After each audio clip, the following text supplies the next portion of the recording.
Föstudagsþátturinn heldur áfram og við ætlum að færa okkur yfir á menningarlegar og bókmenntalegar nótur því að næsti viðmælandi minn sannarlega engri lík og gerði sér lítið fyrir á dögunum og gaf út 2 bækur, hvorki meira né minna, Raddir, annir og efri ár og svo þessa glæsilegu bók hérna Myndir og minningar. Kristín Aðalsteinsdóttir, vertu hjartanlega velkomin í þáttinn. Hvar finnur maður orkuna til þess að gefa út 2 bækur í einu? Þetta finnst mér nú erfið spurning.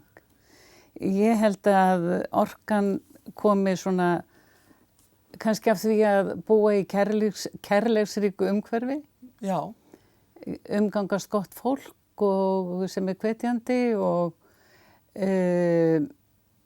lifa svona skynsum og heilbrigðu lífi. Já, einmitt. Og svo náttúrulega ágætt að vera heilsugóður. Já, það spillir allavega ekki fyrir. Nei. Já. Og það nú viðeigandi að því að þú ert, ég trúi þessu nú allavega að verða 75 ára bráðum. Og þessi bók hérna, Raddir, annir og efri ár, þar ertu, og þið svolítið að fjalla um það að lífið ekkert búið þó maður verði 70. Já, einmitt, það ágætt þú nefnir það. Vegna þess að ég held að ég hafi gengist eða ákveðið að vinna þessari bók ásamt Jóni Hjartarsyni sem æskuvinur mannsins míns til þess að undirstrika að við erum í ágætum málum þetta gamla fólk. Já, einmitt.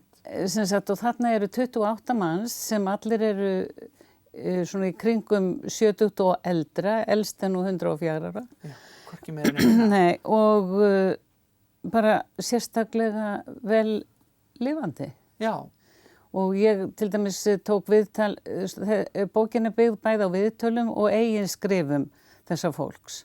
Og ég tók viðtöl við eldri konu hér inn í Firði sem núna 94. Já. Og fór nokkru sinni til hennar og krafturinn í henni var svo gefandi og hún segir sína sögu sem auðvitað merkileg og byrjar að segja frá lífi sínu sem svo ólíkt því sem við þekkjum og auðvitað hefum við lesið Ísland 1925 en þetta var eitthvað svo nærri. Já, einmitt. Að hitta fólk sem upplifir þessa tíma á eigin skinni. Alla þessar breytingar. Já.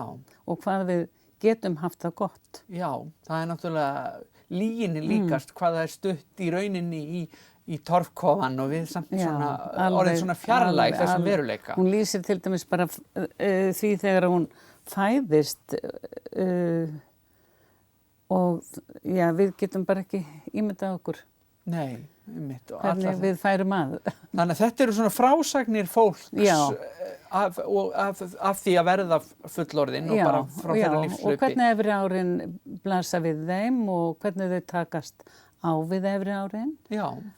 Og svo framvegis. Þannig að það liggur náttúrulega kannski svolítið mikið bara í viðhorfinu hjá fólki. Já. Og sjálf hætti ég að vinna fyrir 5 árum og mér finnst þessi 5 ár hafa verið þvílík gjöf. Já. Og ráða tíma mínu geti gert það sem ég vil og auðvitað spilar heilsan henni. Já. Og það mitt reyndar náttúrulega svo í þínu tilfelli þó maður hætti að vinna því ekki að maður hætti að vinna því það náttúrulega hellingsvinna en maður getur þá bara beint kröftunum í eitt og annað og þau hugðarefni sem að gefa hjartanum mest. Já.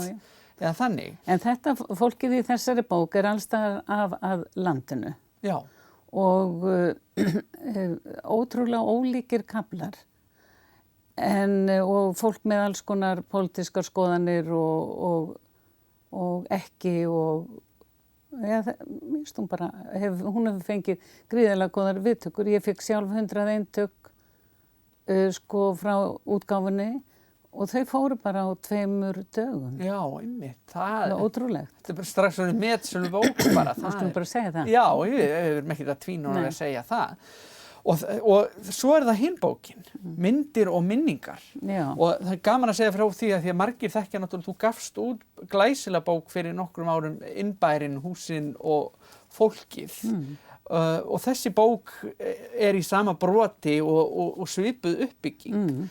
Nema núna ertu að ráðast á svolítið annan efni við, þar að segja þú ert að færð fólk til þess ýmist tekur viðtöl, það ekki, eða færð fólk til að skrifa sjálft. Já, þetta eiginlega nánast, eingöngu eigin skrif þeirra sem í bókin eru. Já. Og í henni sem sagt, eru minningar fólks sem býr á Akureyri og nánast umhverfi. Og ég bað þetta fólk bara að segja mér frá einni minningu, sem sagt, sumir sögðu mér frá og aðrir flestir skrifuðu sjálfir. Já. Og svo tók ég af þeim myndir, af því mér svo gaman að taka myndir. Já, og það eru glæsilegar myndir í bókinni. Þetta alveg svona stofuprýði, svona bók, á að liggja bara frammi og hægt að grípa í hana. Mér finnst hún mjög falleg þessi bók og mér finnst hugsunin í henni líka svo ágætt. Já, hún falleg, það. Já. Og það auðvitað áskorun að þegar fólk þarf að velja einhverja eina og fólk náttúrulega frjálst val til þess að velja hvaða minningu það vildi segja frá. Já. Þannig og þá verður þetta náttúrulega svo áhugaverð samsög. Einmitt, og það eru svo ótrúlega ólíkar. Það eru reyndar 3 sem segja frá ömmum sínum, en annars þetta bara fullkomlega ólíkar sögur. Já. Þannig að þær eru bara ágætar. Já, mjög fjölbreytt. Já. Og skemmtilegt og myndirnar náttúrulega glæða þetta svo ennþá meira lífi. Þetta alveg einstaklega fallegt og það fólk á öllum aldri. Hvernig fórstu að velja fólkið í bókina? Ég bara veit það ekki. Sko, suma þekki ég en mjög, og kannski flesta þekkti ég ekki. En ég man til dæmis eftir einu manni sem ég heyrði tala í verslun niðri í bæ. Og hann var svo uppbyggjandi og jákvæður og ég bara valdi hann. Já, einmitt. Af því að hann var svo hress og glaður. Ég ætla ekki að segja hver hann er. Nei. Og ég hugsaði, þennan mann hef ég með mér. Já. Og svo var til dæmis maður eins og þú sjálfur. Já. Sem ert alltaf skemmtilegur. Og svona valdi ég þekkti þig ekki. Nei. En ég valdi svona fólk sem ég hafði tekið eftir og mér fannst bæði sterkt og skemmtilegt og svona uppbyggjandi. Já. Ég held það. Og þvert á aldur og starfsgreinar og... Já. Ég tók gamla félaga svona minna og svo fræðis. Já. Þannig að það kennir ýmissa grasa. Ég hefði getað haft miklu fleiri en ég batt þetta við 60. 60, já. Og það var ágætt. Það þá bara alltaf hægt að bæta við og gera aðra bók síðar. Já. Það mér finnst ekki ólíklegt að ég geri það.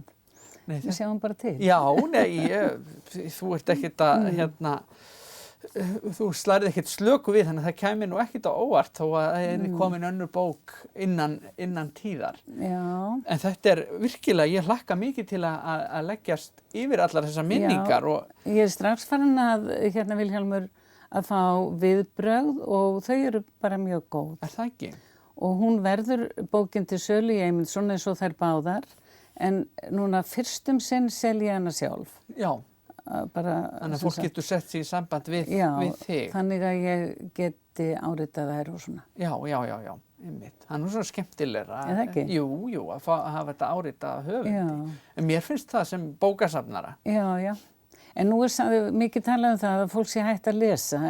En þessa síðustu 4-5 daga, þá hef ég efast í stórlega að fólk sé hægt að lesa. Því að þessa bækur hafa runnið út eins og heita lumur. Og afhjúpa örugglega mismunandi lífssýn og viðhorf. Já, ég ætla að segja það eru til fyndnar sögur þarna. Já. Það eru sorglegar sögur. En svona flestar eru einhvers staðar bara svona venjulegar minningar. Minningar, já. Já. Svona einhvers staðar hann á milli. Og ég hissa hvað margir voru einlægir og opnir og óhræddir við að segja frá. Já, það það sem gerir þetta svo fallegt. Já. Og þessi bók alveg einstaklega falleg og þær báðar, hugmyndin og hugsjónin á bakvið þær. Já, Ég óska þér innilega til hamingju með þetta, Kristín, takk fyrir það. og þakka þér fyrir að koma í þáttinn og segja okkur frá þessu. Takk sömuleiðis.